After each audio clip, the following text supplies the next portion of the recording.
Welcome to part 2 of class 9 science biology chapter. आज हम लोग किस किस चीज़ों के बारे में पढ़ने जा रहे हैं। पहले वाली वीडियो में हम लोग ने क्या क्या पढ़ा था, जो कि था कि सेल क्या होता है, किसने सेल को डिस्कवर किया, उन सब के बारे में हम लोग ने डिस्कस किया था। और the fundamental unit of life जो कि है सेल, वो क्या होता है। ठीक है, आज हम लोग पढ़ेंगे cell types based on number of cell. ठीक है, तो सेल के कितने टाइप होते हैं? दो, unicellular, multicellular. Unicellular means one cell, uni means होता है one cell and cellular means cell. ठीक है, जिसका एग्जाम्पल क्या होता है? एमीबा, बैक्टीरिया, जो कि सिर्फ एक ही सेल से होता है। उसका जितना भी काम होता है सिर्फ एक ही सेल से होता है। जस्ट लाइक खाना पीना, एक्सक्रीशन, जितने भी चीज होते हैं वो एक ही सेल में होते हैं।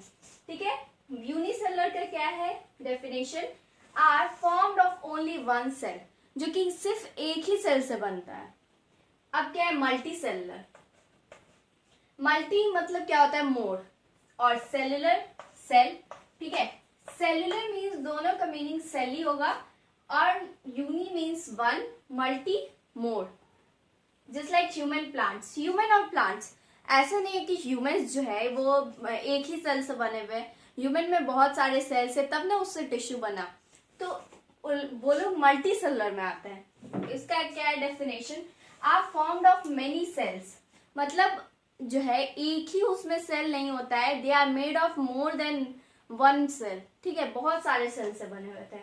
नाउ अब हम लोग जानते हैं कि प्रोकैरियोटिक, यूकैरियोटिक क्या होता है। उसके बाद हम लोग आगे पढ़ते हैं। ठीक है,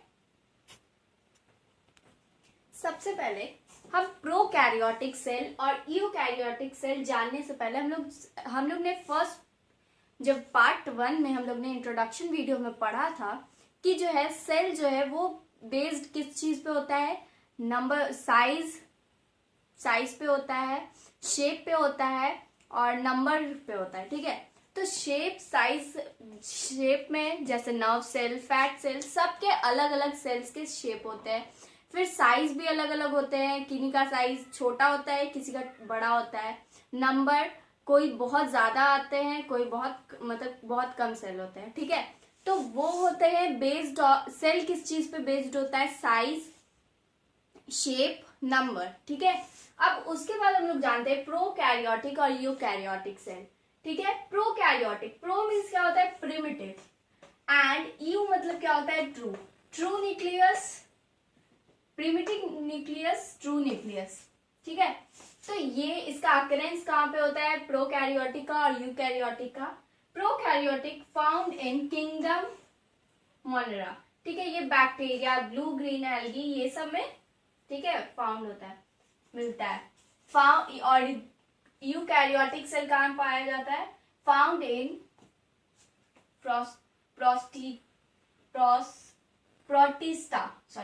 प्रोटिस्टा, फंगई एंड प्लांटिया। ठीक है, और इसमें जो है सेल ऑर्गेनिज्म एब्सेंट होता है, इसमें प्रेजेंट होता है। जस्ट लाइक माइट्रोकॉन्ड्रिया, ये सब लाइबोसोम्स। ठीक है, और ये इसका एवरेज साइज कितना होता है? ये स्मॉल साइज में होता है, ये लार्ज साइज में होता है। सो नाउ अब हम लोग जानते हैं कि यूकैरियोटिक सेल्स के बारे में। ठीक है, उसके ऑर्गेन्स के बारे में। सो नाउ अब हम लोग जानते हैं कंपोनेंट्स ऑफ यूकैरियोटिक सेल। ठीक है, तो कंपोनेंट्स ऑफ यूकैरियोटिक सेल कुछ ऐसे भी जो एनिमल सेल और प्लांट सेल दोनों में प्रेजेंट होते हैं। ये जो है, ये 4 जो है ये बहुत ही मेन है, जो दोनों में पाया जाता है। ठीक है, सबसे पहला क्या है? Plasma membrane. प्लाज्मा मेम्ब्रेन क्या होता है? ये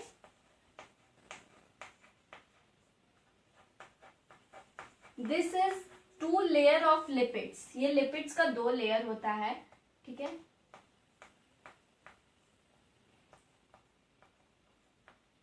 या यू कैन से दैट रसगुल्लास स्मॉल। ठीक है, तो ये है प्लाज्मा मेम्ब्रेन। ठीक है, तो यहाँ पे ये जो लिपिड्स का जो 2 लेयर होता है, यहाँ पे लिपिड्स का 2 लेयर होता है, ठीक है। और यहाँ पे प्रोटीन्स भी होता है, एंड देन कार्बोहाइड्रेट, ठीक है। तो ये 2 लेयर होता है, लेयर नंबर 1, लेयर नंबर 2, ठीक है। तो अब जानते हैं outermost covering of the cell. Plasma membrane जो होता है वो आउटर सेल का जो है आउटर मोस्ट कवरिंग एरिया होता है, उसको हम लोग प्लाज्मा मेम्ब्रेन कहते हैं। And plasma membrane is made up of lipids, protein and carbohydrate. ये lipids, carbohydrate, and this one protein.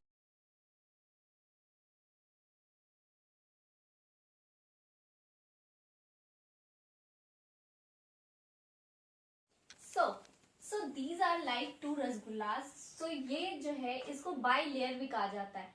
ये जो 2 लेयर होता है लिपिड्स का, इसलिए इसको बाई लेयर भी कहा जाता है। नाउ वी हैव टू, अब हम लोग को जानना है कि एक्टिव क्या होता है और पैसिव क्या होता है, एक्टिव पैसिव, ठीक है। Now let us know about, अब ये तो हम लोग को समझ में आ गया कि प्लाज्मा मेम्ब्रेन क्या होता है।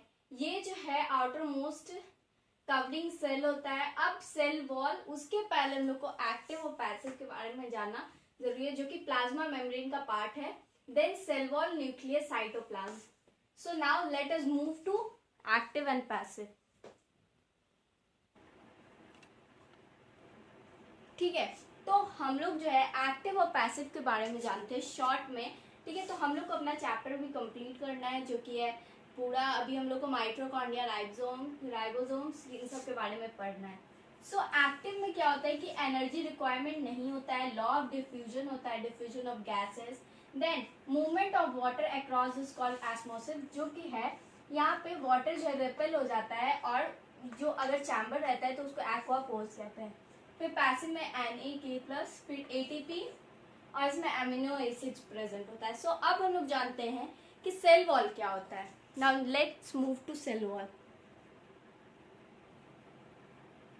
सो अब हम लोग जानते हैं सेल वॉल और फंक्शन ऑफ सेल वॉल, ठीक है। तो सेल वॉल क्या होता है, plant cell and bacterial cell, it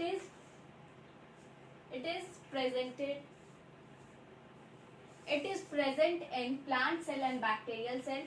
ये प्लांट सेल और बैक्टीरियल सेल दोनों में प्रेजेंट होता है, ठीक है। और ये आउटर मोस्ट कवरिंग लेयर होता है सेल वॉल जो है सेल का।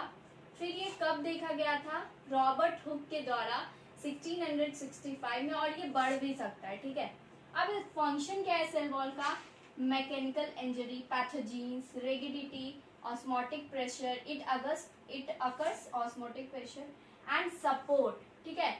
मेन जो होता है सपोर्ट किसी चीज के लिए चाहिए होता है, तो सेल वॉल का फंक्शन क्या है, वो सपोर्ट करता है।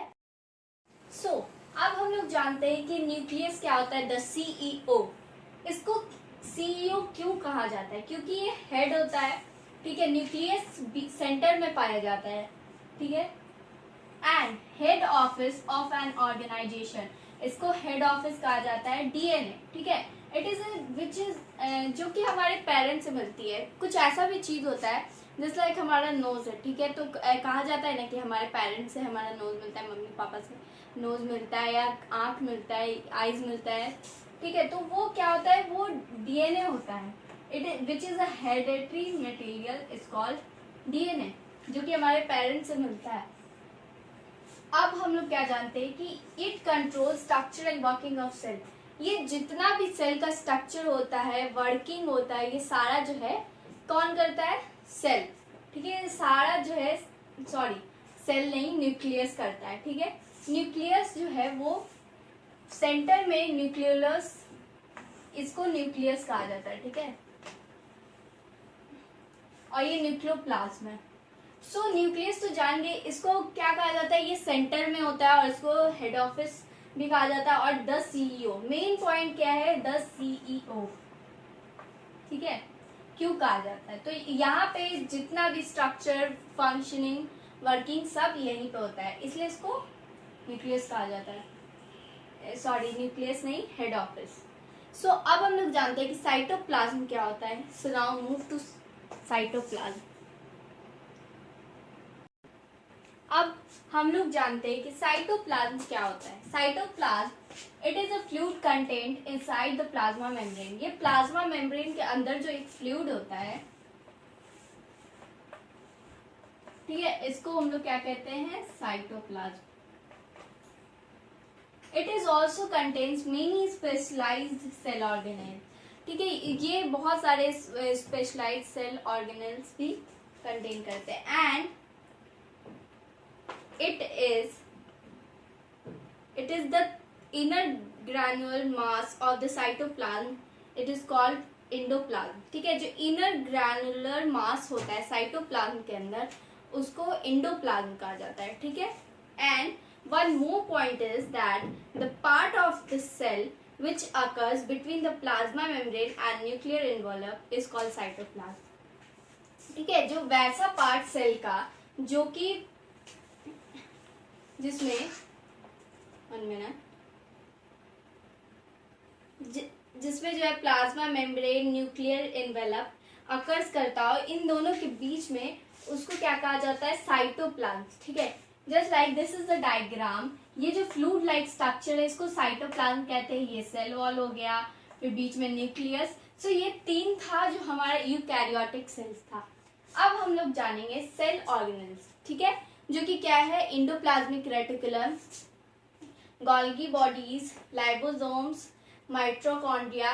फिर उसके एट लास्ट भी हम लोग जो है डिफरेंशिएशन पढ़ेंगे, जो कि है प्लांट सेल का और एनिमल सेल का with the help of diagram. At last we have to know about. ठीक है, सो पार्ट 2 हमारे यहीं पे खत्म होता है। At next video we will discuss about cell organism and plant cell animal cell differentiation. So this is all about what we have studied today, and next we study all left topics. ठीक है, left part 3 में हम लोग का chapter जो है वो complete हो जाएगा. So that is for today.